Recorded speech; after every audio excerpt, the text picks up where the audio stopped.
হৃদয় থেকে অহংকার তুলে দেওয়ার জন্য প্রথমেই আল্লাহ তাআলা আদম আলাইহিস সালামকে সালামের প্রশিক্ষণ দিয়ে দিলেন। পড়েন সুবহানাল্লাহ। সাইয়েদনা আদমকে তৈরির পরে আল্লাহ বললেন, আদম সাল্লিম আলা উলাইকান নাফার।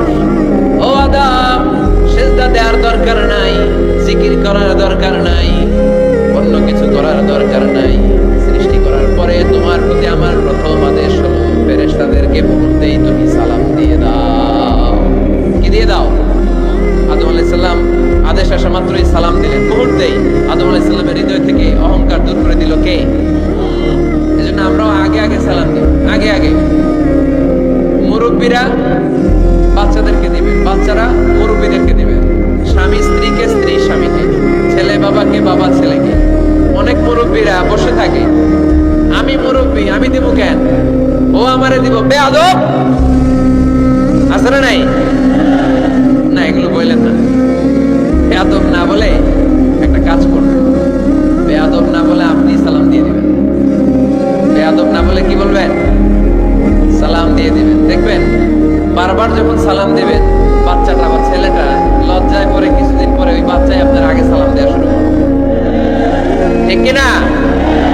আমরা বদলা নিব না, আমরা বদলে দিব। মুসলমানরা কি বদলা নেয়? কি করে? বদলে দেয়। আমরা বদলা নেই না, আমরা বদলে দেই। ঠিক কিনা? আমাদের আচরণে, আমাদের বিনয় দিয়ে, আমাদের ভালোবাসা দিয়ে আমরা বদলে দিব। আমাদের ভালোবাসার কাছে হেরে যাবে গোটা পৃথিবী, জিতে যাবে আমাদের ভালোবাসা। চিল্লায় বলেন ঠিক কিনা? আগে সালাম দেন, আগে আগে সালাম দেন। জান্নাতীরা যখন জান্নাতে ঢুকবে, ফেরেশতারা প্রত্যেক গেটে খালি বলবে সালাম সালাম সালাম, আল্লাহু আকবার। জান্নাতীরা যখন জান্নাতে ঢুকবে, ফেরেশতারা বলবে সালামুন আলাইকুম তিবতুম ফাদখুলুহা খালিদিন। ও জান্নাতীরা, জান্নাতে প্রবেশ করেন, আল্লাহর পক্ষ থেকে আপনাদের জন্য রইল সালাম। আপনাদের জন্য কি? তাহলে জান্নাতে একে অপরের সাথে দেখা হলে সেখানে কি দেয়া হবে? সালাম। তাই নিজের পরিবারে যারা জান্নাতের আমেজ উপভোগ করতে চান তারা সালাম দিন। পরিবারটারে যারা জান্নাতি বানাতে চান, ঘরে ঢুকেই কি দিবেন? সালাম দিন আর সালামাতে থাকুন। প্রথম ফর্মুলা বুঝতে পারছেন? ঘরে শান্তি আনার প্রথম ফর্মুলা কি? আওয়াজ করে বলতে হবে, সেটা কি? সালাম। 2 নম্বর ফর্মুলা, ঘরে যারা সুখ শান্তি রাখতে চান, ঘরের মধ্যে কোনো ছবি টাঙিয়ে রাখা যাবে না। যাবে? মূর্তি রাখা যাবে না। যাবে? মুসনাদে আহমদ ইবনে হাম্বলের হাদিস, আল্লাহ রাসূল সাল্লাল্লাহু আলাইহি ওয়াসাল্লাম বলেন, লা ইন্নাল মালাইকাতা লা তাদখুলু বাইতান ফীহি তামাসিল ওয়া সূরা। যে ঘরে মূর্তি আছে, যে ঘরে ছবি টাঙিয়ে রাখা হয়, ওই ঘরে আল্লাহর রহমতের ফেরেশতা প্রবেশ করে। চিপায় চাপায় কোনো ছোটখাটো ছবি থাকলে ওটা ভিন্ন কথা, কিন্তু বড় করে টাঙিয়ে রাখা যাবে? আব্বা আম্মা মরে গেছে, অনেকে আব্বা আম্মার ছবি টাঙিয়ে রাখা যাবে? আজকে নামায় ফেলবেন, পারা যাবে তো? আচ্ছা। অনেকে বিয়ের ছবি বাঁধায় রাখে, বাঁধায়া ঘরে ঝুলায় রাখে, স্মৃতি স্মৃতি রাখবার চায়। কি রাখবার চায়? না, স্মৃতি এইখানে রাখে, ছবি নামিয়ে ফেলবেন। নেতা নেত্রীর ছবি অনেকে টাঙিয়ে রাখে, আছে না নাই? না, নামায় ফেলেন, নামায় ফেলেন। পীর সাহেবের ছবিও টাঙিয়ে রাখে? না না, এগুলো করবেন না। স্মৃতি যদি রাখতে হয়, বিয়ের ছবি কিংবা ফ্যামিলি গ্রুপ ছবি হতে পারে, আব্বা আম্মা ভাই বোন মিলে আমাদের মতো করে আমাদের পরিসরে আমরা একটা ছবি তুললাম, এই ছবি অ্যালবামের মধ্যে তালাবদ্ধ করে রাখতে হবে। ঠিক কিনা? ঘরের মধ্যে ঝুলিয়ে রাখা যাবে? স্মৃতি সংরক্ষণের জন্য 1-2টা ছবি রাখতে পারেন, অ্যালবামের মধ্যে রাখবেন। কি লাভ? মাঝে মাঝে যখন খুলবেন, 10 বছর আগের ছবি যখন খুলবেন, দেখবেন হায়রে, এই গ্রুপ ছবিতে পাশে আমার দাদা ছিল, আজকে দাদা নাই, আব্বা ছিল, আজকে আব্বা নাই, আমার দাড়িগুলো কালো ছিল, এখন দাড়ি আর কালো নাই, সাদা হয়ে গেছে। মরণের কথা চিন্তায় আছে না নাই? আখিরাতের কথা স্মরণ হবে। তো আজ থেকে আমরা ছবি টাঙিয়ে রাখবো না, নামায়ে ফেলবো। রহমতের ফেরেশতা তো আসতে চায় আপনার ঘরে, আপনি ঢোকার বন্দোবস্তই তো রাখেন নাই। রহমতের ফেরেশতাকে ঢোকার সুযোগই তো আপনি দিচ্ছেন না। ঢুকবে কেমন করে?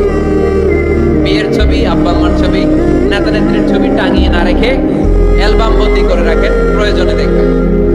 অনেকে বাঘের শোপিস, সাপের শোপিস, কুমিরের শোপিস সুকেসে সাজিয়ে রাখে, আছে না নাই? রহমতের ফেরেশতা আসে না। এগুলো রাখবেন না। কোন প্রাণীর শোকেসের ভেতরে প্রাণীর শোপিস রাখা যাবে না। অনেকে ঘরের মধ্যে পিয়ানো রাখে, পিয়ানো আছে না নাই? বাঁশি রাখে, বাঁশি, গিটার, সব ভালো, তুই একা বাসিস নে, একটু ভালোবাসিতে দিস মরে, গিটার বাজায় আর গাইতেছে মামায়।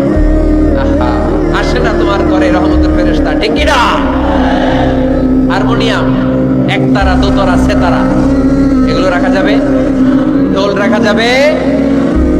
ঢুকে না রহমতের ফেরেশতা। তো রহমতের ফেরেশতা রহমতের পয়গাম নিয়ে আসবে আপনার ঘরে। যদি আপনি চান, ছবি নামিয়ে ফেলুন, মূর্তি সরিয়ে ফেলুন, দোতরা, ঢোল বাদ্য এগুলো ভেঙে ফেলে দেন। আল্লাহ রাসূল সাল্লাল্লাহু আলাইহি ওয়াসাল্লাম বললেন, বুইসতু আন উকাসসিরাল মাযামির, ঢোল বাদ্য, হারমোনিয়াম, গিটার এগুলোকে ভেঙে মাটির সাথে গুঁড়িয়ে দেওয়ার জন্য বিশ্ব নবীকে আল্লাহ তাআলা জমিনে পাঠিয়েছে। ঢোল বাজানো হারাম, এগুলো বাজাবেন না, রহমতের ফেরেশতা আসবে না। কোনো হেভি মিউজিক্যাল ইনস্ট্রুমেন্ট ঘরে রাখা যাবে না। তবে তবে আপনি গাছের ছবি, প্রকৃতির ছবি, নদী নালার ছবি, এগুলোর ক্যালিওগ্রাফি বাধাই করে দেয়ালে টাঙিয়ে রাখতে পারেন, এতে কোনো সমস্যা। বাচ্চা মেয়েদেরকে কাপড়ের তৈরি পুতুল দিতে পারেন, এটা তো কোনো সমস্যা নাই। আম্মা জান আয়েশা রাদিয়াল্লাহু তাআলা আনহা, উনি কাপড়ের পুতুল দিয়ে খেলা করতেন, কাপড়ের ঘোড়ার পুতুল, মানুষের পুতুল, এগুলো দিয়ে খেলতেন, এটা জায়েজ। কিন্তু চোখ আছে, নাক আছে, মুখ আছে, হাত আছে, এরকম পুতুল ঘরে রাখা যাবে? দেখেন ইসলামের শরিয়াত কত চেক এন্ড ব্যালেন্স। বাচ্চা মেয়েদের জন্য এটা কেন জায়েজ? কারণ এই মেয়ে কিছুদিন পরে মা হতে চলেছে, ঠিক কি না? এদের হাতেই লালিত পালিত হবে আগামী প্রজন্ম। দেখবেন বাচ্চা মেয়েরা ছোট্ট ছোট্ট পুতুল দিয়ে খেলা করে, এরা রান্না করে, বাচ্চারা দুধ খাওয়ায়, বাচ্চারা গোসল করায়, আছে না নাই? ইসলাম এটা জায়েজ করেছে এজন্য যাতে ছোটবেলাতেই বড় হয়ে তার উপর যে দায়িত্ব চাপবে, ছোটবেলাতেই যেন এটার প্রশিক্ষণ হয়ে যায়। সুবহানাল্লাহ পড়ে, খেলার ছলেই প্রশিক্ষণ হয়ে গেল। এই জন্য ঘরে যারা শান্তি চান এগুলো রাখবেন না। ঘরে হিন্দি সিরিয়াল দেখা যাবে না। এইবার আসছে আসল ওয়াজ। ঢুকে না, রহমতের ফেরেশতা ঢুকে না। এই জন্যই অশান্তি, এই জন্যই অশান্তি। হিন্দি সিরিয়াল দেখা যাবে না, জি বাংলা দেখা যাবে না, স্টার জলসা দেখা যাবে না, ইন্ডিয়ান কোন অশ্লীল চ্যানেল করে দেখা যাবে না। রহমতের ফেরেশতা ঢোকে না। আমার বোনেরা, মহিলা প্যান্ডেলে আপনাদের কারো যদি এই অভ্যেস থেকে থাকে, একদিনে তো আর ছাড়তে পারবেন না, আস্তে আস্তে, কি বলেন? অনেকে সিগারেট ছাড়তে চায়, আমার কাছে আসে, হুজুর আপনার ওয়াজ শুনে নামাজ ধরছি, দাড়ি রাখা শুরু করছে, সিগারেটটা তো ছাড়তে পারি না। তো জিজ্ঞেস করলাম কয়টা করে খান প্রতিদিন? কয় 10টা। কত বড় টাকায়! ওরে যদি বলে কালকে থেকে একটাও খাওয়া যাবে না, ও বাঁচবে না মরবে? মরবে। তো আমি বললাম চালায় যান, চালায় যান, অল্প অল্প। এই সপ্তাহ একটু কমায় খায়েন, 8টা করে খায়েন, পরের সপ্তাহ 5টা করে খায়েন, কমাইতেছে।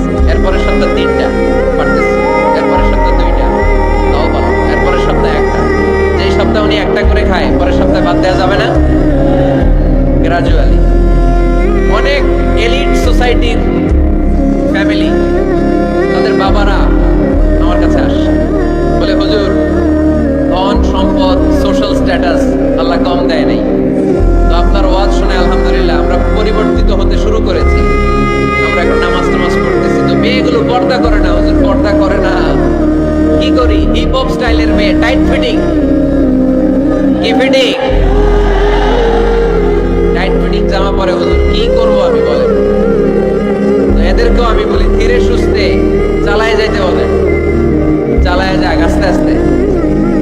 তো ওদেরকে পরামর্শ দেই, প্রথমে বলবেন মা শালীন পোশাক পরো। কি পোশাক? প্রথম ধাপে হচ্ছে শালীন পোশাক। নিজেকে একটু গুছিয়ে রাখো, একটু ওড়না পেঁচিয়ে রাখো, একটু ঢিলে ঢালা জামা পরো। শালীন পোশাকে যখন মেয়েটা অভ্যস্ত হয়, তখন আমি বলি এদেরকে হেজাব পরা। হেজাব কি পরান? হেজাব। তো শালীন পোশাক থেকে যখন একটু আপার লেভেলে যে হেজাব ধরে হিপ হপ স্টাইলের মেয়েগুলো, এর কয়েক মাস পরে আমি বলি এখন নেকাব পরায় দেয়। এখন কি নেকাব? মানে শুধু চোখ দেখা যাবে, আর কিছু দেখা যাবে না। আস্তে আস্তে এরকম অনেক ফ্যামিলির ক্ষেত্রে আমি শুনেছি, আগে হিপ হপ স্টাইলের মেয়ে ছিল, আস্তে আস্তে শালীন পোশাক ধরেছে, তার কিছুদিন পরে আস্তে আস্তে হেজাব ধরেছে, এরপরে এখন নেকাব ধরেছে। আলহামদুলিল্লাহ পড়বেন না? এখন হিপ হপ স্টাইলের মেয়ে হাফ নেকেড চলে, ওরা যদি কালকেই করি হাত মোজা পর, পা মোজা পর, পারবেও? এই জন্য ধীরে সুস্থে আস্তে আস্তে আওয়াজ করে বলেন ঠিক কিনা? তাহলে টিভিতে গান বাজনা, মাঝে মাঝে হিন্দি সিরিয়াল, অশ্লীল নাটক, সিনেমা, পারাডগারে আজকে থেকে আর দেখা যাবে? যারা ফ্যামিলিতে অশান্তি চান শুধু তারা দেখতে পারবে, ঠিক কিনা? আমরা যারা শান্তি চাই আমাদের ঘরে এগুলো চলবে না, চিল্লায় বলো ঠিক কিনা? তাইলে ওদের টিভিতে কি দেখবো? কি দেখবেন? ইসলামী প্রোগ্রাম দেখবেন। কি দেখবেন?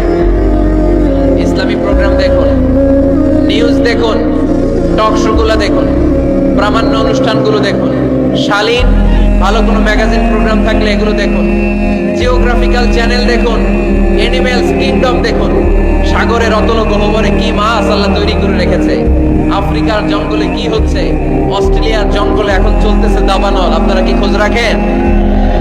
মাইলকে মাইল বাঘের চামড়াগুলো ঝলসে যাচ্ছে, বানরের চোখগুলো পড়ে যাচ্ছে, খোঁজ খবর রাখতে হবে, ঠিক কিনা? এগুলো দেখেন, নিজেকে জ্ঞানী ও আলোকিত করে গড়ে তুলতে সাহায্য করে এরকম প্রোগ্রামগুলো দেখেন। কোনো অশ্লীল, কোনো হারাম প্রোগ্রাম কোনো মুসলমান টেলিভিশনে দেখতে পারে